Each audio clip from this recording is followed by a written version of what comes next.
नेत्र होते हैं। एक होते हैं चर्म चक्षु और बुद्धि में प्रकाशित होते ज्ञान चक्षु, और हृदय मन में प्रकाशित होते प्रेम चक्षु। जब प्रेम चक्षु खुलते हैं तो नेत्र यही होते हैं, पर ये नेत्र नहीं रह जाते, इनमें प्रेम प्रकाश हो जाता है।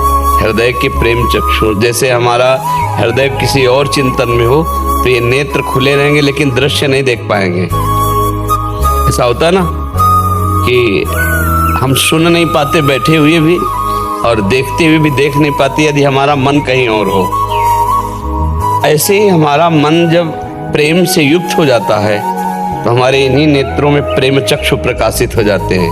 तो इन्हीं नयनन सब सुख देखे, ये हम अपनी बात नहीं कह रहे, आचार्यों की बात कह रहे हैं। इन्हीं नयनन सब सुख देखें, अपनों जन्म सुफल करी लेखें। इन्हीं नेत्रों से प्यारी जू और प्यारी जू को देखते हैं, जबकि ये नेत्र होते नहीं हैं, होते हैं प्रेम नेत्र, हृदय के चक्षु।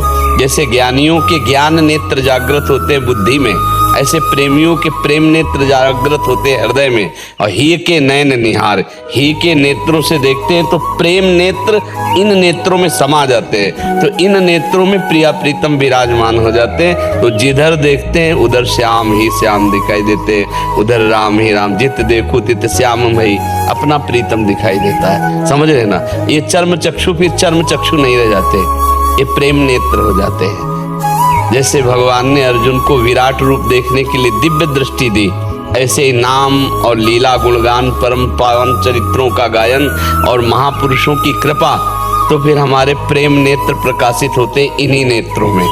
तो इन्हीं नेत्रों से हमें प्रियालाल का साक्षात्कार होता है, जो हृदय में खुलते हैं, और प्रकाश इन्हीं नेत्रों से होता है। पी मूर्ति नयनन वसय, इन्हीं नेत्रों में तेरस राह समाय, ये लक्षण सुन प्रेम के और न कछु सुहाय।